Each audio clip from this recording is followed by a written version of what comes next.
Good afternoon. This is the Black Man who reads aloud. June 2016, I started a project on Facebook Live. It was called the Black Man's Read Aloud Hour. And over the past 61 months, I have read 119 ebooks on that format. Of course, I've read many other things besides the books on that format, but 119 total ebooks have been read. I read these books cover to cover in 1 hour blocks in the evenings. The purpose of my program was fourfold. First, it was to illuminate the issue of black illiteracy that permeates our black communities. Second, it was to use that read aloud format to share the historical journey of Americans of African descent. Third was to hopefully encourage members of our community to begin using reading to gain knowledge. And fourth, and the most important, was to develop communities of universally black strategic readers. These books, as I said, weren't the only books or materials I shared on my social media Read Aloud project. However, in my mind, these books encompass the most important aspects of my project. For it is my belief that being able to read enables an individual to become historically fluent. Thus, that individual becomes more able in a more competent citizen or black citizen in this country. There should be no reason why every person capable of being a strategic, comprehending reader doesn't attain the level of reading proficiency. If we ever want to secure hashtag reparations, we must understand why those hashtag reparations are due us. We can only get there by educating not only ourselves individually, but our community collectively. I'm going to name the books right now that I've read on the Black Man's Read Aloud Hour. I read an initial biography of Frederick Douglass. I read the portable Frederick Douglass book, which included many of Mr. Douglass's writings. I read Down to the Crossroads, which was the story of the last successful civil rights movement. Be Free or Live Die, the story of Robert Smalls. Stokely, A Life, the story of Stokely Carmichael. He Calls Me by Lightning, the story of Khalif Washington and the injustices he had to endure being convicted of a murder he did not commit. The autobiography of Medgar Evers, Bartlett's familiar black quotations, The Death of a King by Tavis Smiley, the last 2 years of Dr. Martin Luther King's life, Silent Covenants, a book by Judge Derek Bell, discussing and writing about Brown versus the Board of Education, writings from W.E.B. Du Bois, The Senator and the Sharecropper, the life of Fannie Lou Hamer and the racist segregationist senator from Mississippi, James Eastland. Say It Loud, a compilation of great speeches written by and spoken by black men and women in our history. The Covenant with Black America, Tavis Smiley's book that detailed the 7 points that we need to ensure are improved in order for us to have healthy, conscious black communities. They Say, the life of Ida B. Wells, never caught, the relentless pursuit of the escaped slave owner judge by George and Martha Washington. Lay This Body Down, the life of James Farmer, the life of James Farmer. A Knock at Midnight, the a collection of speeches by Dr. Martin Luther King. Black History, History in an Hour. Say It Plain, another collection of speeches of our black leaders. Red Summer, the story of this Red Summer of 1919. Dr. King's book, Where Do We Go From Here, Chaos or Community? The Seeds of Revolution. Dr. King's book, Why We Can't Wait. Living Black History by Dr. Manning Marable. Breaking the Lines, the story of the great Negro or the black colleges, HBCU colleges, are breaking the color line. Isabel Wilkerson's two books, The Warmth of Other Suns and Caste. The Souls of Black Folks by W.E.B. Du Bois. Radio Free Dixie, Robert Franklin Williams biography. The Road to Freedom, a book by Charles E. Cobb, a member of SNCC, the Student Nonviolent Coordinating Committee. Hope on a Tightrope by Cornel West. The Lost 11, the story of the 11 black soldiers who were brutalized by German troops, and that their story was hidden from history for nearly 50 years. Blood at the Root, the story of Forsyth County's strategic plan to eliminate black people from their communities. Policing the Black Man by Angela Davis. Waiting Till the Midnight Hour by Pernell Joseph. Defining Moments in Black History. Reading Between the Lines, the last book by the late, great Dick Gregory. Selected Writings and Speeches of Marcus Garvey. At the Hands of Persons Unknown by Dr. Philip Dre, about the brutalization of blacks who were hung and murdered and burnt alive. Deport Chicago 50. The Radical King, the story of Dr. King, not the Dr. King that most of America wants to homogenize, but the King who wanted really significant changes in the American culture as it related to black people and poor people. The Age of Reconstruction. Slavery by Another Name, the story of Jim Crow America.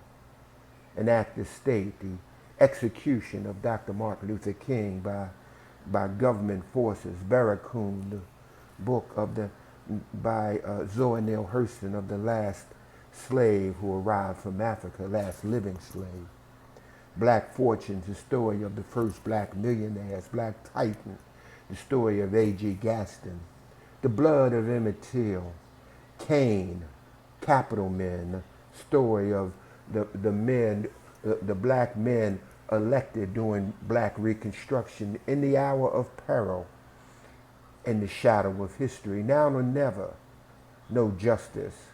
The Original Black Elite, the story of the Washington black aristocratic crowd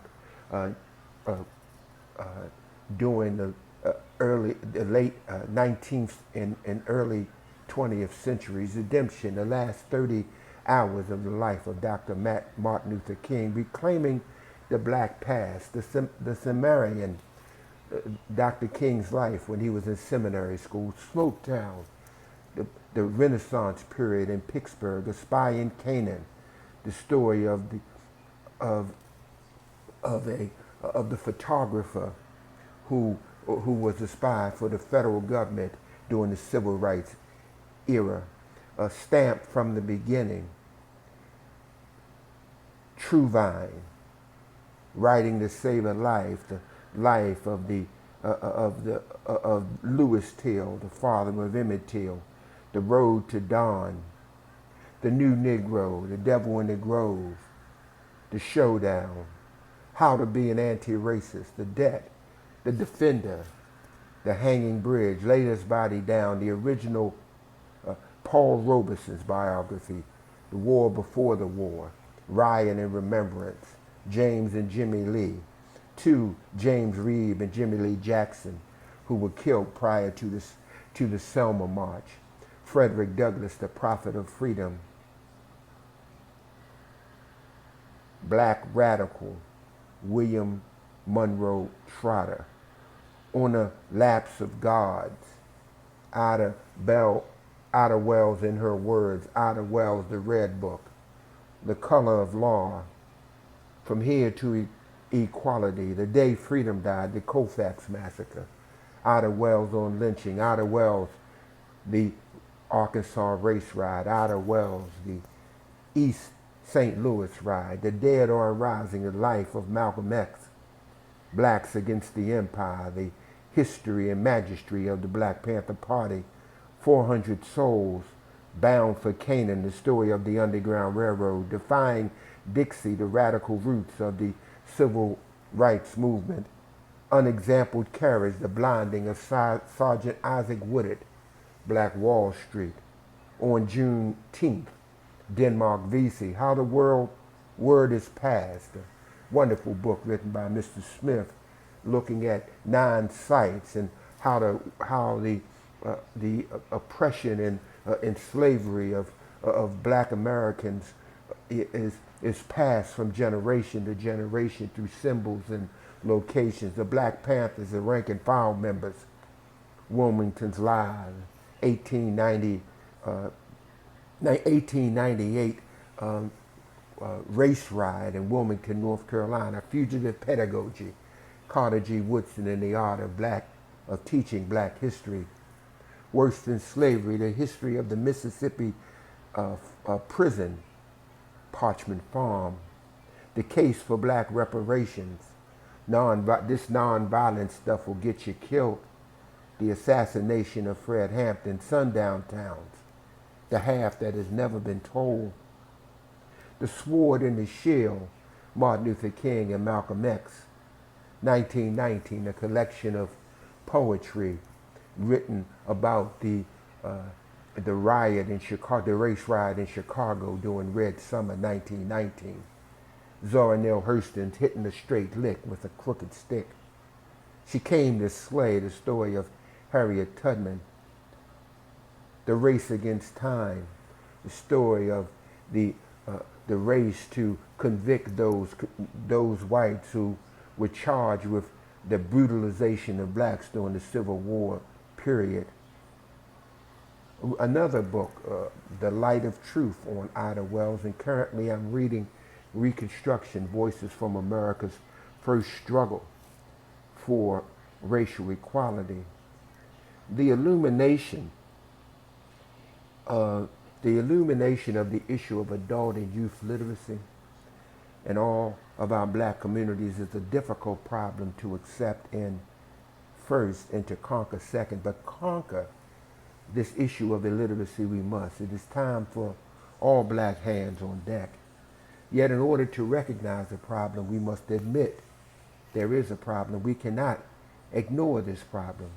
Why did a high school in Washington, D.C., our nation's capital, Ballou High School, admit to allowing its entire 2016 through 17 graduating class to leave that high school with abnormally high rates of literacy? How will the COVID pandemic affect literacy amongst our Black youths in the future? How can we get school administrators to not get so caught up in showing gains, but get caught up in ensuring that our children leave their schools as strategic readers so that they will be able to fulfill their purposes in life? Because how can young high school graduates really expect to compete in today's global economy if those students are functionally illiterate? Who really wants to admit after graduating from high school, publicly or even privately, that they have significant difficulties still with literacy? In the case of illiteracy, that person must first admit to the deficiency if they ever want to really free themselves from the anxiety that comes along with that illiteracy. So many of our Black ancestors encountered and defeated the enemies of illiteracy, yet it is indeed an enemy, one that puts word darkness into one's life. When a person is struggling with illiteracy, confronted with a word that they have no idea of its meaning, its recognition, or its comprehension or understanding. The battle to meet that challenge for that individual is real. Our communities must have a handle on the skill of literacy.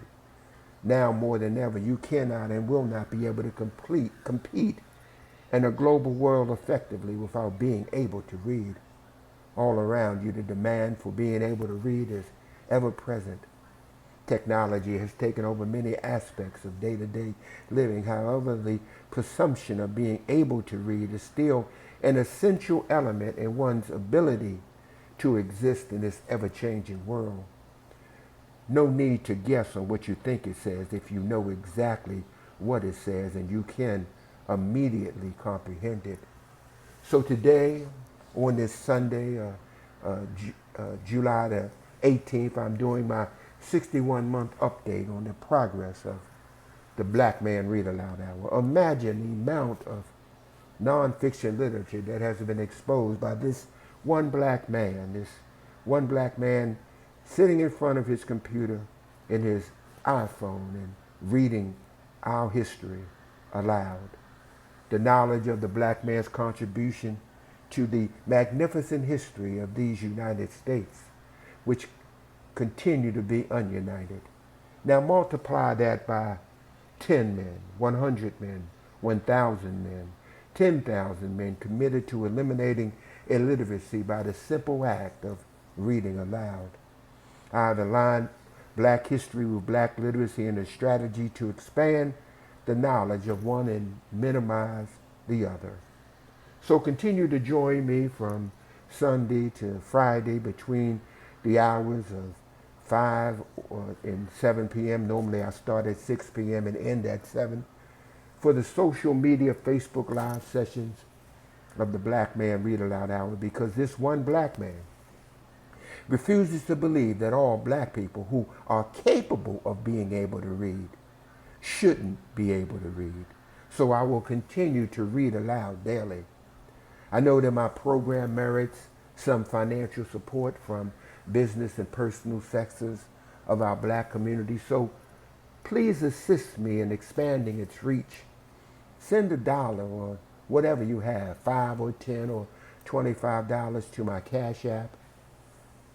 I'll post it on my Facebook page, or you can go to my Facebook page and make a contribution so I can continue to buy the ebooks to read aloud. I'd like to be able to take this program nationally. So have a great day, and thank you for being a supporter of the Blackman Read Aloud Hour.